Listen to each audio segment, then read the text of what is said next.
अस्सलाम वालेकुम डॉक्टर साहब, बड़े ही वक्त के बाद आज दोबारा आपसे मुलाकात हो रही है। बेहद खुशी भी इस बात की और ये भी कि आज हम कुछ नई नई चीज़ें आपसे पूछेंगे, कुछ आपसे सीखेंगे और हमारी आवाम को इंशाअल्लाह ताला काफ़ी अवेयरनेस मिलेगी। डॉक्टर साहब, सबसे पहला सवाल, बहैसियत पाकिस्तानी हमने गोरा क्यों होना है? हमें सफ़ेद रंग क्यों चाहिए? बच्चियों के रिश्ते जो हैं रिजेक्ट हो जाते हैं कि जी बच्ची का रंग काला है या सांवला है। आपके पास भी लोग आते होंगे सैकड़ों की तादाद में, जी हमें गोरा कर दें। तो ये पाकिस्तानियों को गोरा क्यों होना है? अल्लाह ने जो दिया है उससे इत्मीनान क्यों नहीं है, मुतमईन क्यों नहीं? मेरे तो हिसाब से अल्लाह ताला ने जो आपको स्किन कलर दिया है ना, वही बहुत खूबसूरत है। उसी को अगर आप हेल्दी कर लो ना, तो उससे खूबसूरत स्किन कोई नहीं है। अब ये साइकोलॉजिकली कहाँ से ओरिजिनेट हुआ? मे बी हम इंडियन कल्चर में रहे हैं, हमारा पहले तो एक ही था इंडिया पाकिस्तान। तो वो कहाँ से गोरे हैं डॉक्टर साहब? तो वो नहीं है ना, उनको ये है कि वो गोरा हों। इवन इंटरनेशनली जब हम इंडियन से मिलें तो उनकी खूबसूरती का जो there is one parameter, that is गोरा होना बस। तो mostly yes, that's what it is. तो अब वहीं से शायद हमने वो चीज़ ली है और उसी को लेके आगे चल रहे हैं। हालांकि मेरे ख्याल में अल्लाह ने जो आपको स्किन दी है और वही अगर हेल्दी रहती है तो that is beautiful. Healthy skin जैसी खूबसूरत चीज़ ही नहीं है दुनिया में। तो ये जो हम गोरा होने के लिए डॉक्टर साहब खुद ही कभी जनाब लोकल मेड क्रीम्स अपने मुंह पे लगा रहे हैं, कभी हम घर की रेमेडीज उसके ऊपर अपनी स्किन का बेड़ा गर्क कर लेते हैं जी। तो उससे अगर नताइज मिल भी जाएं तो क्या वो स्किन जो है वो हमारी फिर ख़राब होती है या गोरी होकर बेहतर होती है? अच्छा, मैं आपको एक बात बताते चलूँ। हमारी स्किन में जो मेलानिन, जो पिगमेंट प्रोड्यूस होता है, हमारा कलर एक ख़ास सेल होता है, खुलिया होता है हमारी स्किन में, उसको कहते हैं मेलानोसाइट। उसके अंदर बनती है मेलानिन, जिसकी वजह से हमारी स्किन को कलर आता है। ब्राउन स्किन इस टाइप 3, टाइप 4। हमारी स्किन की मेलानिन जो वेस्टर्न लोग हैं उनकी स्किन से बहुत डिफरेंट है। हमारी स्ट्रॉन्ग मेलानिन है जो हमें स्किन कैंसर्स नहीं होने देती, हमें अल्ट्रावायलेट रेज से बचाती है। उनकी इतनी स्ट्रॉन्ग मेलानिन नहीं होती, ठीक है। सो वो गोरे हैं बिकॉज उनकी मेलानिन डिफरेंट है। हमारा रंग गंदमी, ऑलिव, मेरे ख्याल में हमारे कलर जो है वो बहुत खूबसूरत है और पूरी दुनिया में इंटरनेशनली भी इस even in the western world ये बहुत खूबसूरत कलर समझा जाता है, हमारा जो कलर है। सो अब इसमें ये है कि आप जितना मर्जी मुंह पे क्रीम्स लगा लें, आप जितना मर्जी ट्रीटमेंट्स ले लें, ultimately when you stop those treatments आपका ओरिजिनल कलर वापस आ जाएगा। That is what it is. तो आप बजाय इसके कि एक बैटल लड़ें, एक जंग लड़ें कि बस मैं गोरी हो जाऊं किसी तरह से, आप अपनी स्किन को हेल्दी क्यों नहीं करते? आप उसकी तरफ क्यों नहीं जाते? उसी से आपकी स्किन जब हेल्दी होगी तो 1-2 शेड्स वो वैसे ही लाइट हो जाएगी। You know, you can not compare a healthy skin with anything in the world. Oh, अच्छा डॉक्टर साहब, आपने कहा कि स्किन के ऊपर जो कुछ मर्जी लगा लें वापस वही रंग आ जाएगा। अब एक हमने केस देखा दुनिया में, माइकल जैक्सन, उन्होंने कोई ऐसा ट्रीटमेंट लिया कि उनका स्किन कलर जो है वो परमानेंटली बदल गया और वो काले से गोरे हुए, यानी ब्राउन से गोरे नहीं हुए, काले से गोरे हुए। और उन्होंने अपने साथ जो ट्रीटमेंट लिया, अब ये मैं नहीं जानता ये मिथ है या दुरुस्त बात है कि शायद वो अद्वियात कैंसर के ट्रीटमेंट के लिए भी इस्तेमाल होती थी, ऐसी अद्वियात का भी इस्तेमाल किया गया। आप मुझे एक्सप्लेन करेंगे? ग्लूटाथियोन है एक मॉलिक्यूल जो यूज़ होता है, जो हमारी बॉडी में भी नॉर्मली प्रोड्यूस होता है। It is an immunity booster, वो आपकी इम्यूनिटी को भी बूस्ट करता है। तो कुछ कैंसर के पेशेंट्स थे जिनको आफ्टर कैंसर कीमोथेरेपी उनको थोड़ा इम्यूनिटी बूस्ट करने के लिए ग्लूटाथियोन दिया गया। जब उन्हें ग्लूटाथियोन दिया गया तो ये पता चला कि जिनको ग्लूटाथियोन दे रहे हैं उनकी ओवरऑल बॉडी भी वाइट हो रही है, उनका चेहरा भी वाइट हो रहा है। फिर इसको लोगों ने यूज़ करना शुरू कर दिया एज अ वाइटनिंग एजेंट। लेकिन इसमें मैं ये बताती चलूँ कि ग्लूटाथियोन यूज़ करने से आपका, क्योंकि नॉर्मल भी तो बॉडी में बन रहा है ग्लूटाथियोन, तो उसके कुछ साइड इफ़ेक्ट्स हैं। वो आपके लिवर पे भी लोड डाल सकता है, वो आपके किडनी पे भी लोड डाल सकता है, ठीक है। और अगर आप ये समझते हैं ना कि ग्लूटाथियोन एक दफ़ा लगा लिया, उसका एक दफ़ा कोर्स कर लिया तो आप सारी उम्र के लिए गोरे हो जाएंगे, ये नहीं है। You have to maintain it, उसको मेंटेन भी करना है ना। आप ऑन एंड ऑफ पे वो थेरेपी लेते रहते हैं, इट्स नॉट फॉरएवर। मौत की रीजन कहीं ये तो नहीं था, still mysterious. Oh, they were saying it was probably a cardiac arrest, so I don't think it was because responsible हो सकता है ये वाइटनिंग एजेंट उसके लिए? Not for cardiac arrest, no. हाँ, अगर आपको फ्लूइड ओवरलोड होता है तो उससे होता है, but because of this molecule itself, जो प्रोटोकॉल्स बताया गया है उसकी वजह से कार्डियक अरेस्ट नहीं हो सकता। यस, लिवर किडनीज के ऊपर इफेक्ट हो सकता है और उसके लिए फिर हमें टेस्ट कराने पड़ते हैं गाय बगाए, जस्ट टू सी कि कहीं उसके ऊपर इफेक्ट तो नहीं कर रहा। अच्छा डॉक्टर भाई, ये जो हमारी स्किन है ये अल्लाह ताला की तरफ से एक बहुत बड़ा तोहफा, एक प्रोटेक्शन शील्ड भी तो है ये हमें सूरज की शुआओं से, जरासीमों से, ना जाने कितनी आफात जो अभी तक हम एक्सप्लोर भी नहीं कर पाए, उन सब से हमें बचाती है। तो ये स्किन जो मेरी है, इसको अगर मैं कंपेयर करना चाहूँ गोरी स्किन से या बिल्कुल ब्लैक स्किन से जो अफ्रीका में है, तो ये जो स्किन के टोन्स हैं, टेक्सचर्स हैं, इनमें से बेहतर स्किन कौन सी है in terms of protection? In terms of protection from skin cancer, सबसे अच्छी स्किन तो ऑब्वियसली जो ब्लैक लोगों की है वो है, बिकॉज सबसे ज़्यादा मेलानिन उसमें प्रोड्यूस होते हैं। सो मेलानिन बेसिकली करती क्या है, इट्स अ पिगमेंट जो आपकी बॉडी में, आपकी स्किन में प्रोड्यूस होती है आपकी स्किन को कलर देने के लिए। जब भी आप, कैंसर क्यों होता है skin cancer? Because of the ultraviolet rays of the sun. जब आप बाहर जाते हो, वही रेज आपके न्यूक्लियस होता है ना आपके सेल में, उसके ऊपर जब हिट करती हैं तो उसको म्यूटेट करती हैं, and that is the cause for skin cancer.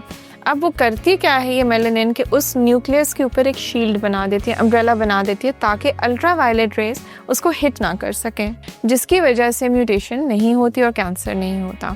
तो जितनी मेलानिन प्रोड्यूस होगी और जो क्वालिटी मेलानिन की जितनी अच्छी होगी, उतनी आप स्किन कैंसर से बचे रहोगे। सो हमारी स्किन भी बहुत अच्छी है, हमारी भी बड़ा अच्छा पिगमेंट प्रोड्यूस होता है, लेकिन कंपैरेटिवली वेस्टर्न जो है वर्ल्ड, उसमें the melanin is not that good. यानी जो हम अडॉप्ट करना चाहते हैं वो इस हिसाब से भी अच्छी नहीं?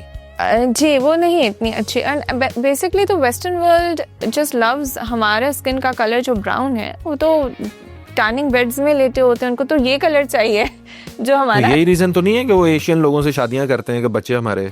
क्या पता यही रीजन हो, ये तो उनसे पूछना पड़ेगा जाके। लेकिन ये तो श्योर है कि वो सूरज को तो वो करते हैं। और the reason, there two reasons, एक तो उनकी मेलानिन अच्छी नहीं है, दूसरा वो सन बेदिंग करते हैं, अल्ट्रावायलेट रेज में भी रहते हैं, तो उस वजह से भी उनमें स्किन कैंसर्स बहुत ज़्यादा हैं, और प्लस उनका कलर भी ऐसा है ना। ये सूरज जो अभी मई जून में आएगा पाकिस्तान में, इसका कोई बात लिया जा सकता है? सन बात ये तो बड़ा मुश्किल काम है। हम तो खुद बचते हैं। उनको इनवाइट करें आगे, जरा इसको एक दफा देख लें, शायद आपका शौक पूरा हो जाए। हाँ, शायद शौक पूरा हो जाए, सही बात है। एक मसला बच्चियों के साथ ये आता है कि उनकी शादी के दिन करीब हैं, 7 दिन रह गए हैं, 14 दिन रह गए हैं, और स्किन के ऊपर एक्नी है, पिंपल्स हैं, और अब धड़ाधड़ नानी ने मशवरा दे दिया, पुप्पी ने मशवरा दे दिया, एलोवेरा लगा रहे हैं और चीज़ें लगा रहे हैं उसके ऊपर, पकड़ पकड़ के किचन की जितनी चीज़ें हैं ना वो सारी बस पीस कर लगा लेनी है मुंह पे, और पता ये चला कि अब शादी को 1 दिन रह गया और स्किन और ख़राब हो चुकी है। इसकी वजह से बच्चियाँ ज़ाहिर अपना कॉन्फिडेंस भी लूज़ करती हैं, और ये एक वन टाइम लाइफ टाइम एक उनका इवेंट होता है जिसे उन्होंने सेलिब्रेट करना होता है। ये कोई बताएं कोई ऐसा तरीका कि 7 दिन रह गए हैं अगर शादी को, तो वो बच्चियाँ ये करके तो शायद उनकी वो स्किन बेहतर हो सके, और या ये हो ही नहीं सकता ठीक, कुछ जेनेटिक डिसऑर्डर है, हार्मोनल चेंजेस हैं, ये क्या है?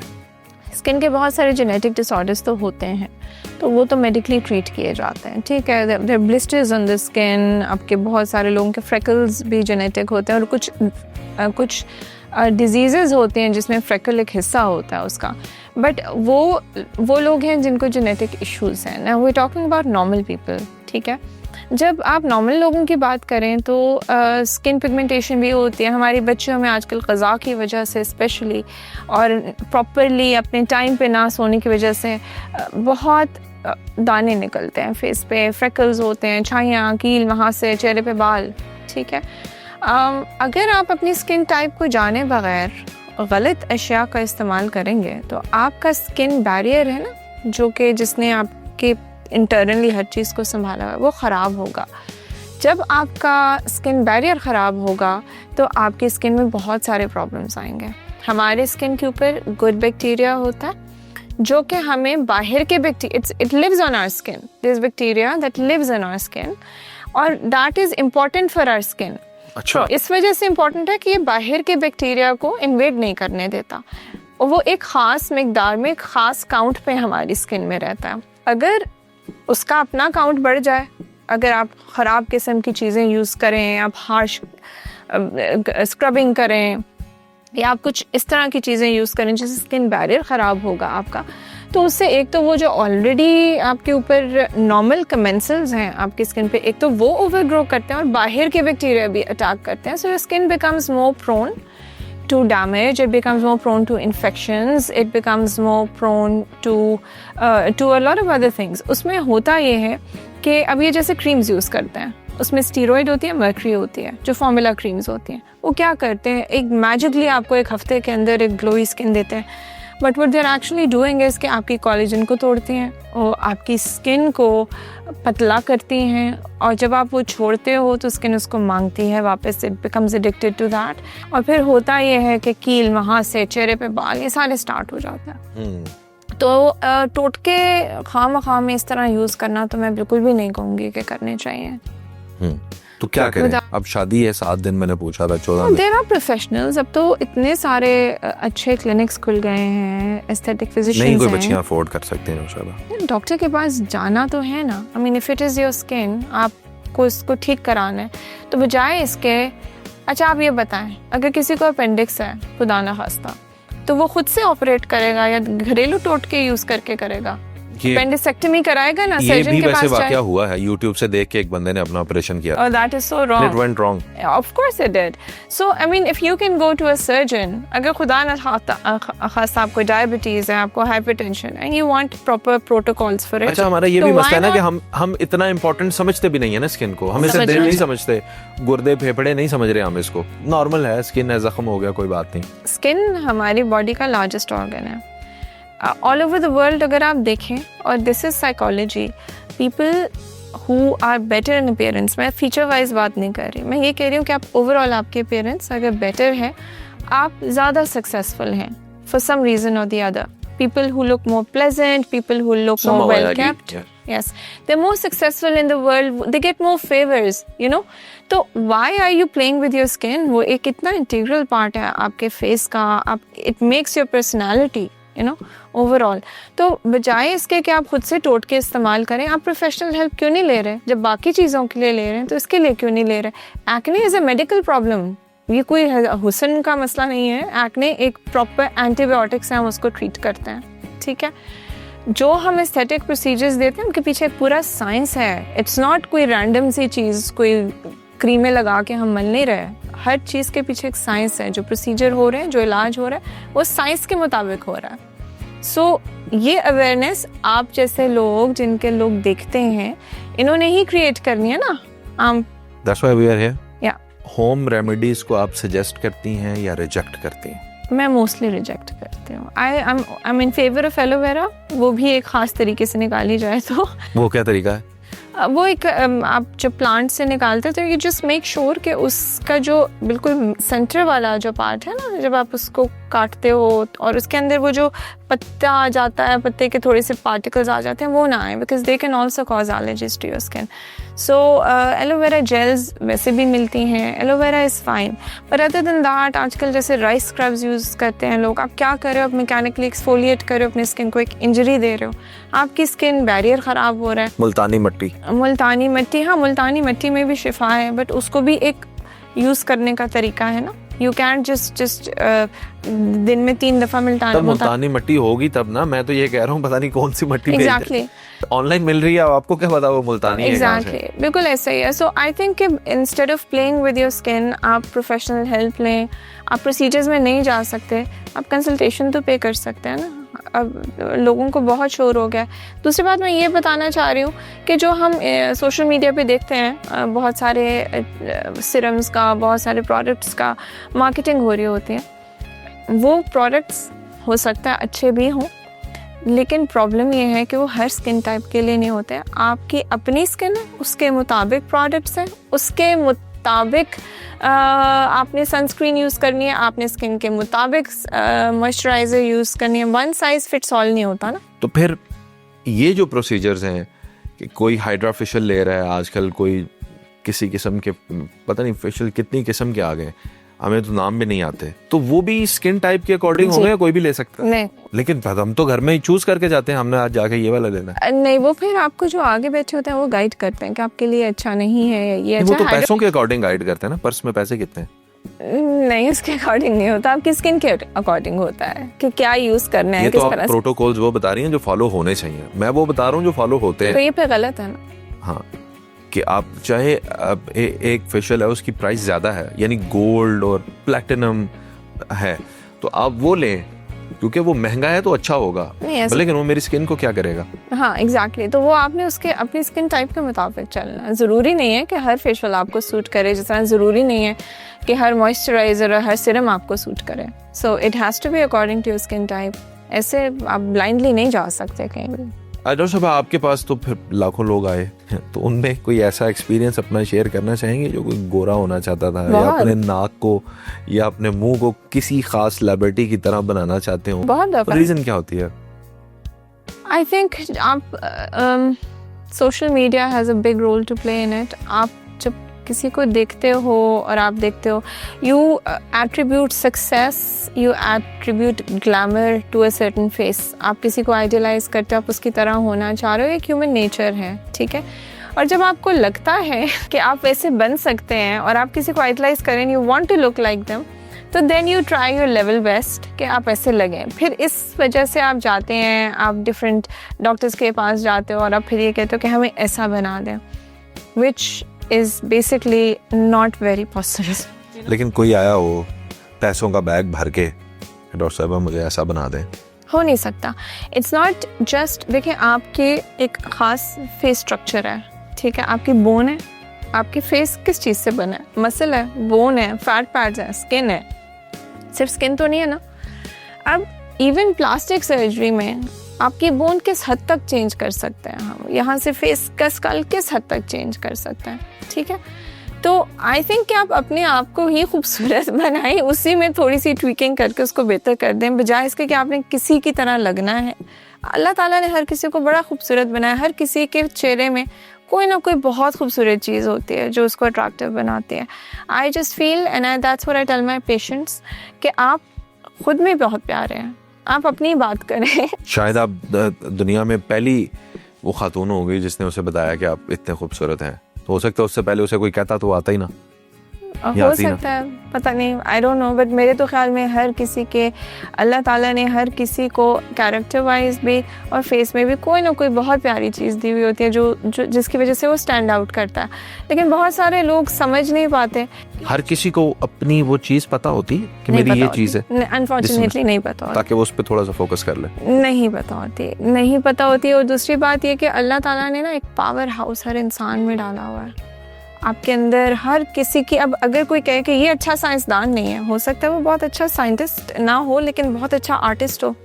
How can you compare an artist with a scientist, you know? बिल्कुल बिल्कुल। किसी की आंखें इतनी खूबसूरत होती हैं, बहुत दफ़ा मैं कहती हूँ कि यार कितनी प्यारी आंखें हैं, लेकिन अगर मैं कहूँ कि नहीं मेरी भी आंखें ऐसी हो जाए, नहीं हो सकती ना। There are limitations to science and plastic surgery also, it's not possible.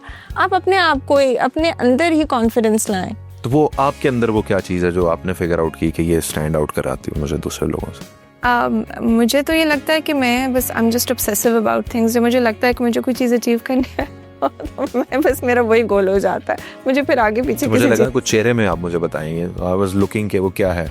मुझे नहीं पता, ये तो लोग ही बताएंगे। अच्छा, खुद को खूबसूरत बनाने के लिए आप किन किन मराहिल से, किन किन प्रोसीजर से, सैकड़ों प्रोसीजर से आप गुजरी हैं? आपने पहले नाक बनवाई होगी, आंखें सही करवाई होगी, वो लिप फिलर्स और वो सारा कुछ, कितनी तहें लगी हुई हैं, यानी आप इसके कितने पीछे हैं? सी बिकॉज मैं ये ट्रीटमेंट्स करती हूँ तो मैं इनको इंडोर्स भी करती हूँ, ठीक है। मैंने सर्जरीज नहीं कराई, बट मैंने अपने थ्रेड्स किए हैं, मैंने बोटॉक्स किया है, मैं स्किन बूस्टर्स करती हूँ, PRP करती हूँ अपनी. I maintain my skin and I very proudly endorse these procedures because मुझे इनकी ये भी पता है कि complications क्या हैं, मुझे इनके फ़वाइद भी पता हैं. So do you exactly know कि आप इस वक्त on camera या in your real life how old do you look? मतलब ये सारे प्रोसीजर्स के बाद मतलब एक बंदा फ्रेश रहता है, आपने मेंटेन किया है, आप क्लेम कर रहे हैं. तो अगर आप बताना चाहें, कहते हैं ख़वातीन से पूछना नहीं चाहिए, तो आपकी एज है क्या और आप कितने साल की लगती हैं? मतलब आप अपने आप को मेंटेन आपने जो किया है, यानी आपने एज जो लॉक की है, मैं अब सीधे लफ्ज़, तो वो कितने क्या नंबर्स थे जहाँ पे आपने लॉक की? I am in my 40s. Okay. And मैंने तो खैर I've just tried to take care of my skin. कुछ थोड़े बहुत जेनेटिक्स भी होते हैं, कुछ लोग शुरू से ही थोड़े से मैच्योर लगते हैं, कुछ शुरू से थोड़े यंग लगते हैं. But I don't know. I think among young या उनमें है? I think I'm just in the middle somewhere. Okay. You being humble, ठीक है. तो इससे आप समझती हैं कि आप कम से कम इंसान वो अचीव कर ले कि जितने साल के आप हैं आप उतने के लग जाएं ग्रेसफुली. आप उतने के लग जाएं या उससे थोड़े से 5-6 साल 7 साल कम लग जाएं. 5-6-7 साल बहुत थोड़े होते हैं.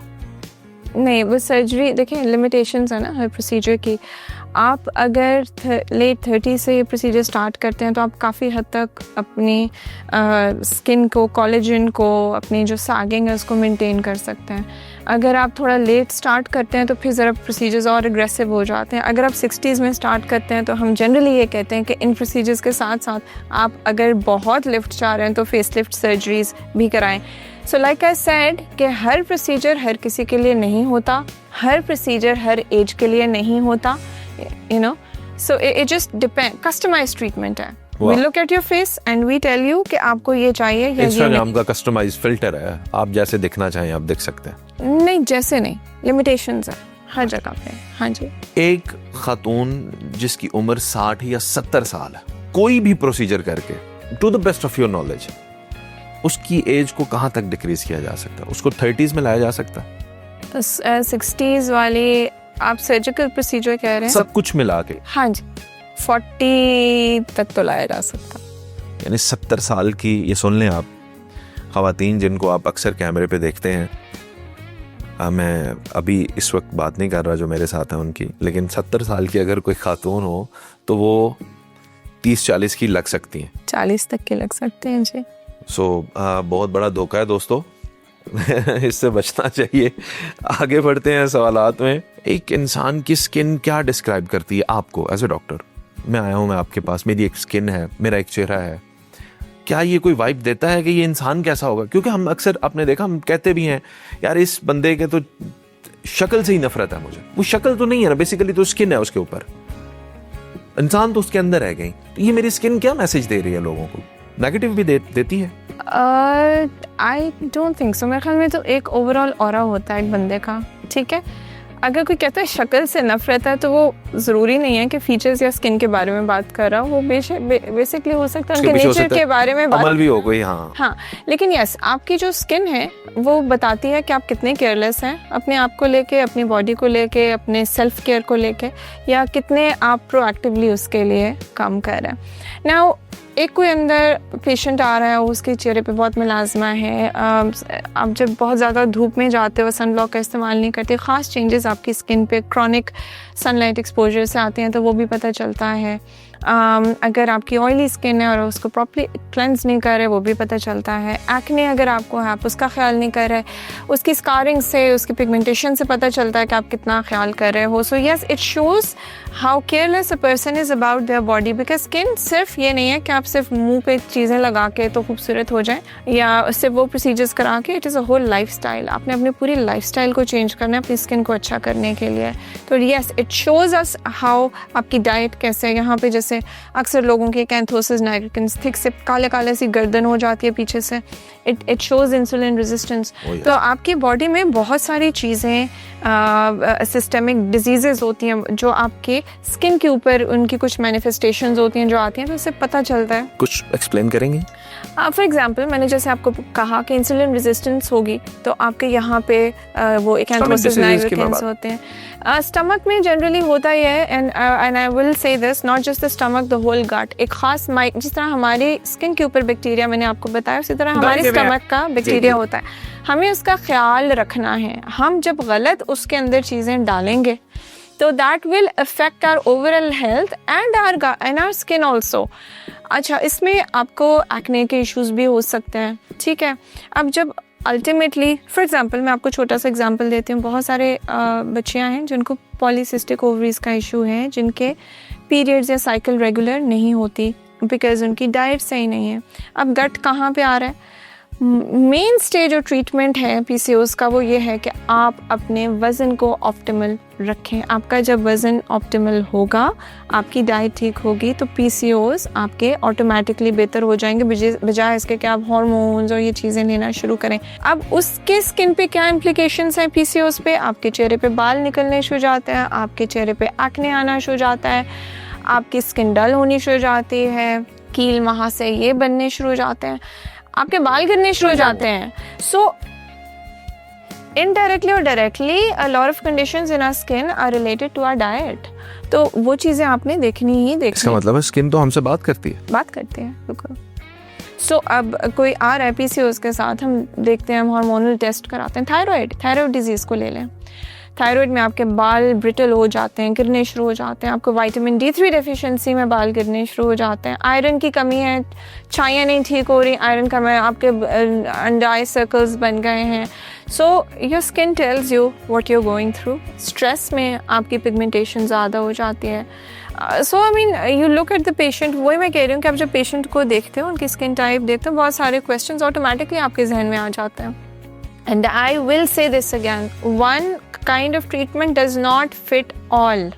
हर किसी को एक कस्टमाइज्ड ट्रीटमेंट प्लान और कस्टमाइज मतलब प्रोडक्ट्स ऐसे चाहिए जो उनकी स्किन के मुताबिक हो। आपको अगर एक चीज़ सूट कर रही है, ज़रूरी नहीं है कि वो आप दूसरे को, हाँ जी, दूसरों को भी, आपके फ्रेंड्स को भी करें। बाल जो हैं वो भी इतना ही अहम हिस्सा है जैसे स्किन या दीगर ऑर्गन्स हैं। इनके लिए जो जब एक बाल गिर जाते हैं एक इंसान के, ख्वाह मर्द हो या औरत हो, क्या उनका वापस आना पॉसिबल है गिरे हुए बालों का? और किस एज तक? मतलब ज़ाहिर है हम एक 80 साल के बुजुर्ग से तो ये एक्सपेक्ट नहीं कर सकते कि उनके बाल वापस आए। तो ये एज कहाँ तक है, लिमिट है? जी, सबसे पहले तो वी नीड टू नो कि कॉज क्या है बालों की, ठीक है। लोग कहते हैं हमें एलोपेशिया है। एलोपेशिया एक बहुत ब्रॉड टर्म है। एलोपेशिया मीन्स कि आपके बाल गिर रहे हैं, आपके सर पे वो बाल नहीं है जितना आप चाह रहे हैं, ठीक है।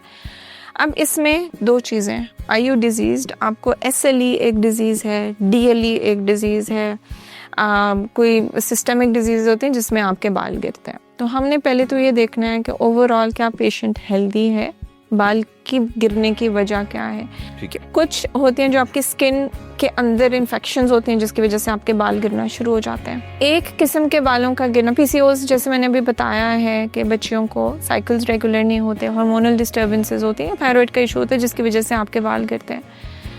कुछ होते हैं जेनेटिकली जिनके बाल गिरते हैं। सो हमारे जो ट्रीटमेंट्स हैं, the treatments that we give, सबसे पहले तो हम कॉज आइडेंटिफाई करते हैं।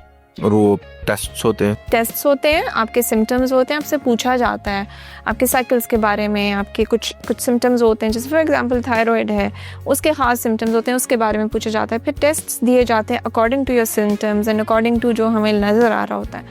उसके बाद फिर हम स्कैल्प का एग्जामिनेशन करते हैं। हम देखते हैं उधर स्कारिंग है, नहीं है, इन्फेक्शन है, क्या चल रहा है स्किन पे, is it normal, is your scalp normal, what's happening there. उसके बाद डिफरेंट किस्म, कुछ दवाइयाँ हैं जिसकी वजह से आपके बाल गिरेंगे, उसकी भी हिस्ट्री लेनी ज़रूरी है। कुछ विटामिन डेफिशिएंसीज हैं जिसकी वजह से बाल गिरते हैं, वो भी उनका भी हम ऑप्टिमल होना ज़रूरी है। अब अगर आप जो मोस्टली लोगों को और स्पेशली मेल्स में देखा जाता है एंड्रोजेनेटिक एलोपेशिया, कुछ जेनेटिकली आप जीन्स में लेके आते हो लोगों के, स्पेशली मर्दों के यहाँ से बाल गिरने शुरू हो जाते हैं, पीछे से थोड़ा सा गंजपन आना शुरू होता है। उसमें एक हद तक हमारे ट्रीटमेंट्स काम करते हैं। अगर आप टाइमली ट्रीटमेंट लेना शुरू कर दो तो आप अपने बालों के गिरने को, इवन जेनेटिकली जो गिरे, मेंटेन कर सकते हैं। लेकिन अगर वो अब कुछ लोगों को 20s की एज में स्टार्ट हो जाता है अगर जीन्स में है तो, और कुछ लोगों को 30s 40s में जाके होता है। हमने ये देखना है कि आपका फॉलिकल डेड हो गया है कि नहीं। अगर फॉलिकल डेड है, PRP, PRF, एक्सोसोम, सिल्फम, threads, botox, nothing will work.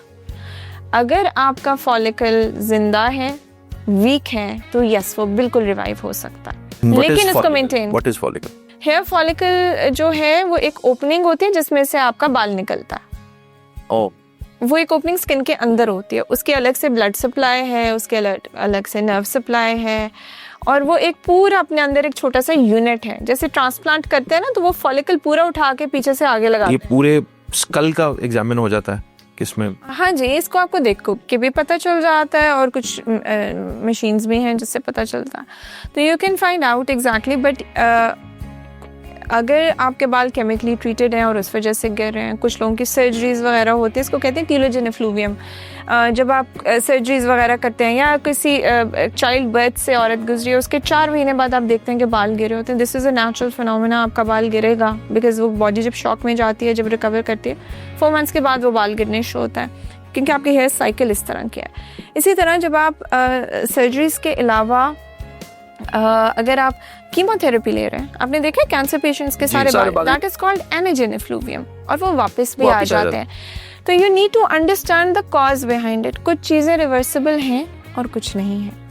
कुछ जगहों पे ये काम करेंगे ट्रीटमेंट्स, कुछ जगहों पे नहीं करेंगे, लेकिन अगर आप टाइमली इंटरवेंशन करें तो काफ़ी हद तक सेव किया जा सकता है, और इसको मेंटेन भी करना होता है। PRP, MPRF, बोटॉक्स, थ्रेड्स, ये सारे अगर आपका फॉलिकल डेड नहीं है तो काम करेगा, ठीक है। कुछ लोगों की जो शुरू है क्या, ये इसमें होता क्या ट्रीटमेंट को? PRP जो है आपका ब्लड लेते हैं, उसमें से आपका ग्रोथ फैक्टर्स निकालते हैं, और कॉन्सेंट्रेटेड फॉर्म में उस जगह पे आप इसको स्किन में भी डाल सकते हैं जहाँ पे आपको रिवाइवल चाहिए किसी भी चीज़ का। आप इसको अपने स्कैल्प में डालेंगे, वहाँ पे ये स्टिमुलेट करेगा आपके फॉलिकल को, उसको स्ट्रॉन्ग करेगा, वहाँ पे ब्लड सप्लाई ज़्यादा आएगी, न्यूट्रिएंट ज़्यादा आएंगे, आपके बाल स्टिमुलेट होंगे और वहाँ से बाल निकलने शुरू होंगे। ये तभी होगा जब वो फॉलिकल अलाइव होगा। PRF भी PRP की फॉर्म है, बस उसके प्रोटोकॉल्स थोड़े डिफरेंट हैं, और उसमें थोड़ा सा फाइब्रिन ज़्यादा आ जाता है PRP की निस्बत, थोड़ा सा वो ज़रा ज़्यादा लॉन्ग लास्टिंग है। एक्सोसोम्स जो हैं हम निकालते हैं, वेजिटेबल एक्सोसोम्स भी हैं, एनिमल भी हैं। आई जस्ट फील अभी इसके ऊपर बहुत सारी रिसर्च है, बहुत सारे डॉक्टर्स कहते हैं वेजिटेबल एक्सोसोम्स बेहतर हैं, बहुत सारे डॉक्टर्स कहते हैं कि जो ह्यूमन डिराइव्ड एक्सोसोम्स हैं वो बेहतर हैं। एक्सोसोम बेसिकली सिग्नल्स हमारी बॉडी में एक सेल से दूसरे सेल में जेनेटिक मटेरियल के फॉर्म में सिग्नल जाता है। एक छोटा सा गोल सा वेसिकल होता है, एक सेल दूसरे को जेनेटिकली सिग्नल दे रहा होता है कि अब ये करो, यहाँ पे रिपेयर करो, ये करो। तो ये सिग्नल जो है ना वो एक्सट्रैक्ट कर रहे हैं। पहले इसको गार्बेज समझा जाता था कि ये ट्रैश है जो बॉडी से एलिमिनेट होगी। जब साइंटिस्ट ने इसके ऊपर ज़्यादा काम किया तो पता चला ये तो सिग्नलिंग है स्किन रिजुविनेशन की या बालों की रिजुविनेशन की। फिर जब इस पर रिसर्च हुई तो उन्होंने ये देखा कि एक्सोसोम्स तो बालों के लिए भी बहुत अच्छे हैं, कोलेजन इंडक्शन के लिए भी बहुत अच्छे हैं, ओवरऑल रिजुविनेशन के लिए भी बहुत अच्छे हैं। तो फिर एक प्रोटोकॉल उन्होंने बनाने शुरू किया। अभी भी दिस इज़ अंडर रिसर्च। अब सोर्स होगी वेजिटेबल, सोर्स हो गई ह्यूमन में से कहाँ से निकलता है? बच्चे के आंवल से निकाले जाते हैं, ठीक है, या फैट सेल्स में से हम निकालते हैं। फिर कुछ स्टेम सेल्स भी हैं, वो भी उसकी भी कोई आईवीज में भी लगते हैं। एक आया है जो आपकी अपनी ब्लड से हम एक्सोसोम्स निकाल के कॉन्सेंट्रेट करके खास किट होती है उसमें से निकाल के फिर हम आपके उसको कहते हैं मेटा सेल टेक्नोलॉजी MCT, उससे भी आपके बालों को हम रिवाइव कर सकते हैं। तो अगर आपका बिल्कुल अभी स्टार्ट में ही हेयर फॉल है, बेशक वो जेनेटिक है या नॉन जेनेटिक है, पहले तो हमने कॉज देखनी है कि क्या है। फिर जब हमें कॉज का पता चल जाए फिर हमने कुछ टेस्ट कराने हैं, बेसिक विटामिन टेस्ट होते हैं, आयरन टेस्ट होते हैं, उसको ऑप्टिमल होना ज़रूरी है if you want a full recovery for your hair. उसके बाद आप स्टार्ट करते हैं, जब बिल्कुल स्टार्ट है तो you can start with PRP और PRF, मंथली सेशंस होते हैं, और फिर उसको एवरी 6-7 मंथ्स आप 1-2 सेशन लेके मेंटेन करते हैं। अगर ज़्यादा गिरे हैं बाल तो हम PRP PRF का कॉम्बिनेशन भी करते हैं, वो थोड़ा ज़्यादा स्पीडी उससे आपका रिकवरी होती है बालों की। फिर people who want something a little bit extra we can combine that with threads. छोटे छोटे थ्रेड्स होते हैं जो हम स्कैल्प में डाल देते हैं, वो फिर फॉलिकल को स्टिमुलेट करता है, उससे भी आते हैं बाल। बोटॉक्स का भी ये लेटेस्ट 1-2 साल से चल रहा है, वो भी आपके स्कैल्प में लगाया जाता है और उससे भी बालों की स्टिमुलेशन होती है, लेकिन ये तब ही होती है जब फॉलिकल आपका जिंदा है। अगर वो डेड हो गया तो एक्सोसोम के केस में भी फॉलिकल का जिंदा होना जरूरी है। Yes, if the follicle is dead it has nothing to revive, these are revival mechanisms. अगर आपके बिल्कुल बाल ख़त्म हो गए और आपका डोनर एरिया अच्छा है, ठीक है, मतलब जिस एरिया से आपने लेना है, तो वहाँ से आप फिर ट्रांसप्लांट कराएं और ट्रांसप्लांट को फिर मेंटेन करने के लिए आप ये ट्रीटमेंट्स कराएं। अब बहुत सारे लोग होते हैं जैसे 20s में उनके बाल गिर रहे होते हैं, अभी नए नए बाल गिरे हैं, यहाँ से स्पेशली स्टार्ट होता है फ्रंटल रिसेशन इसको कहते हैं। यहाँ से जब आपके बाल गिर गए, आप चाहते हैं यहाँ पे बाल आ जाएं, पीछे आपके बाल ठीक है, चले हम हेयर ट्रांसप्लांट कर लेते हैं, ठीक है। क्यों हेयर ट्रांसप्लांट वाले बाल क्यों नहीं गिरते? इस वजह से कि जेनेटिकली आपके ये बाल नहीं गिरते, सिर्फ आपका ये क्राउन एरिया में बाल गिरते हैं। This is genetically incorporated in every man जिनको जेनेटिक एलोपेशिया है। तो ये वाला बाल तो यहाँ लग गया, लेकिन जो बाकी बाल है जिसने अभी गिरना है, बिकॉज जेनेटिक्स तो वही है, उसको कैसे मेंटेन करेंगे आप? These are the treatments. बार बार तो ट्रांसप्लांट नहीं करा सकते ना। तो सब आजकल बहुत चर्चा है ओजेम्पिक का, एक इंजेक्शन है, लगवाएं, सारा वजन आपका कम हो जाएगा, 100 किलो से आप जनाब आइडियल वेट पर आ जाएंगे, जितना आपको रिक्वायर्ड है उतना वजन हो जाएगा। मिसाल आपके साथ सामने करण जौहर की, लेकिन वो मिसाल मुझे कोई अच्छी नहीं लगी, वो मुझे हेल्दी नहीं लगते देख के। तो ये क्या है ओजेम्पिक, को हेल्दी काम है या? बेसिकली ओजेम्पिक स्टार्ट हुई थी डायबिटीज़ के लिए। It was a treatment for diabetes and then they saw कि इससे लोगों का वेट भी कम हो रहा है। अब it is used as a weight loss medication also. सबसे पहले तो मैं ये कहूँगी कि ख़ुद से आप इंटरनेट से देख के इसको ना लगाएं। It has to be under a proper supervision. कुछ टेस्ट्स होते हैं जो आपने कराने होते हैं beforehand, then you inject this. You can use this for weight loss, but you need to talk to your doctor first. उसके बाद इसका एक ख़ास प्रोटोकॉल होता है। ये नहीं कि आपने उसने बता दिया जी 0.25 लगाना है या 0.5 लगाना है और आप स्टार्ट हो जाएं, ठीक है। सो आप बिल्कुल लगाते हैं, but then there has to be a point where you stop. अब एस्थेटिक प्रोसीजर्स का और इन चीज़ों का प्रॉब्लम ये होता है कि जब आप इनके अंदर पड़ जाते हैं, you don't know where to put that full stop, you know, and you need to know that. और एक अच्छा डॉक्टर जो है वो आपको यही गाइड करेगा कि बस यहाँ ख़त्म करो, इससे ज़्यादा आगे नहीं जाना। तो फिर वो लोग जो बहुत ज़्यादा पतले होते हैं, आप खुद को रोज़ देख रहे हो ना, आपको नहीं पता चल रहा कि आप में कितनी ड्रास्टिक चेंजेस आ रही हैं, आप तो खुद को रोज़ देख रहे हो। आपको जो 4-5 महीने बाद इंसान देखेगा वो कहेगा ये क्या हुआ है। तो फिर जो आपके फेस के ऊपर भी ओजेम्पिक की वजह से, इट्स कॉल्ड ओजेम्पिक फेस, उसकी वजह से भी काफ़ी चेंजेस आती हैं। Because like the rest of your body, आपके फेस के अंदर फैट पैड्स हैं। अब इनका काम क्या है फैट पैड्स का? बाकी जो फैट है उसका डिफरेंट मैकेनिज्म है, जो फेस का फैट है वो आपको यूथ देता है, यू नो। ये एप्पल्स आपके बनते हैं उस फैट पैड की वजह से। और एजिंग क्यों होती है? क्योंकि वो फैट पैड ढलकते हैं, ख़त्म होते हैं विद एज। आप उसको ओजेम्पिक लेके ख़त्म कर रहे हो, ठीक है। तो वो जब ख़त्म होगा तो आपकी स्किन साग करेगी, you are going to start looking very shrunken, तो हाँ, वेरी ओल्ड। तो जनरली जब आपके फेस तक तभी आता है ओजेम्पिक का इफेक्ट जब आप बहुत लॉन्ग टर्म ओजेम्पिक ले रहे हो, तो ठीक है। सो उसमें फिर ये होता है कि देयर आर प्रोसीजर्स जो हम करते हैं जिससे आपके दोबारा से फेस थोड़ा सा बेहतर भी हो जाता है, लिफ्ट भी हो जाता है। अब तो कुछ लेटेस्ट कुछ आया जो अंडर रिसर्च है। ये वर्क कैसे करता है ओजेम्पिक हमारे मेटाबॉलिज्म में? ये काम कैसे करता है कि हम वेट कैसे लूज हो जाता है? वो वेट जाता की तरह वैसे लूज हो के? वो आपका ऑब्वियसली आहिस्ता आहिस्ता करके फैट गलाता है, आहिस्ता आहिस्ता वो फैट ख़त्म होती है, and then overall in your body it's a GLP-1 inhibitor, ठीक है। तो वो ओवरऑल एक मैकेनिज्म होती है, आपकी इंसुलिन रेजिस्टेंस को ख़त्म करता है, आपका फैट आहिस्ता आहिस्ता मेल्ट होके मोबाइल होके जाता है, और उसके साथ साथ आपका मसल मास भी ख़त्म करता है। यही तो बात है। Yes, so you need to, when you are on Ozempic, you need to take a specific amount of protein with it also. वो आपको एक डॉक्टर ही बताएगा ना कि आपने किस तरह मसल ट्रेनिंग भी करनी पड़ेगी। हाँ, और फिर उसके साथ आपने कुछ चीज़ें, मतलब एक तरीका होता है डाइट लेने का भी विद ओजेम्पिक। आप बहुत ज़्यादा फुल स्टमक नहीं कर सकते, वो आपकी स्टमक की मोटिलिटी को कम करता है, आपकी डाइजेशन उस तरह से नहीं रहती। So you need to know exactly कैसे कैसे कितने कितने अमाउंट में कब कब खाना खाना। It's a whole science, it's not like आप लगा लेंगे ओजेम्पिक और बस ख़त्म हो जाएगा। करण का तो मुझे पता है, इसके अलावा कितनी सेलिब्रिटीज हैं जिनको आप जानते हैं जिन्होंने ये ले लिया? नाम ना लें, बेशक तादाद बता दें। बहुत सारे हैं, 6-7 का तो नजर आता है। ये पाकिस्तानी है 6-7 पॉलिटिशियंस भी हैं? हाँ जी। अरे वाह, नाम नहीं ले रहे भाई, हम पहले भी नाम लेते हैं तो फिर लोग नाराज होते हैं, लेकिन आप देख लें पॉलिटिशियंस भी ले रहे हैं Ozempic, सभी ले रहे हैं, सभी ले। आपको भी पता है। मुझसे क्यों पूछ रहे हैं? ताकि लोग अब मुझे कमेंट करें, आसिफ भाई आप बता देते। अच्छा, इसका रिवर्सल पॉसिबल?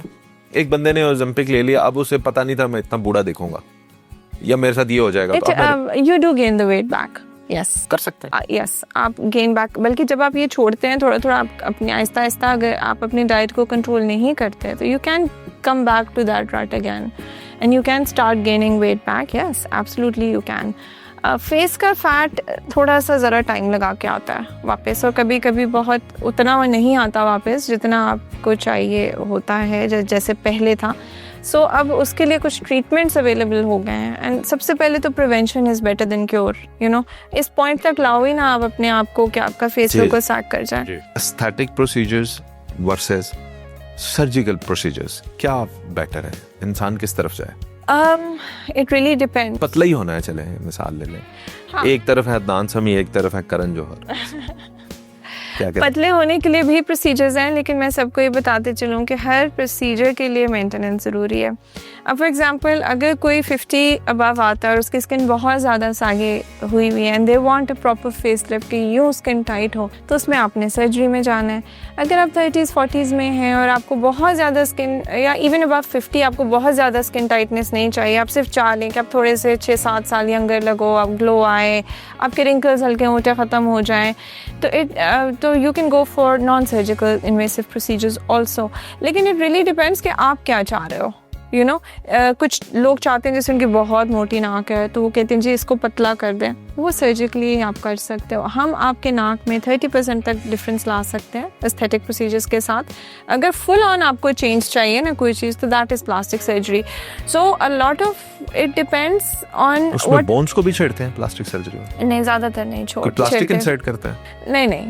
फॉर एग्जाम्पल मैं आपको बताती हूँ, प्लास्टिक सर्जरी में there are people who are born with it's something called hemifacial hypoplasia कहते हैं इसमें, कि ये वाली बोन, मैंडिबल बोन ही नहीं होती कुछ लोगों की, पैदाइशी ही बोन नहीं होती। ठीक है, that is a how do they look like? तो कुछ सिमिलर नहीं होते ना, यहाँ पे होता है, यहाँ पे मैंडिबल नहीं होता, मतलब बिल्कुल छोटा सा होता है। तो उसमें फिर सिमेट्री के लिए आपके रिब से, मैं सर्जरी नहीं करती, मैं प्लास्टिक सर्जन्स की बात कर रही हूँ, प्लास्टिक सर्जन्स आपके रिब से लेके हड्डी इधर बना के डाल देता है। तो यस, आप बिल्कुल बोन किसी और जगह से डाल के लगा सकते हैं। It's a very high and surgery होती है। और वो तो इससे फिर ये एज अ फॉरेन बॉडी नहीं लेता? नहीं, आपकी अपनी बोन है ना, आपकी अपनी बॉडी की बोन है, क्यों फॉरेन बॉडी होगी? तो जो टांगों में रॉड्स वगैरह डालते हैं वो रॉड है ना, वो रॉड है, दैट्स अ फॉरेन बॉडी।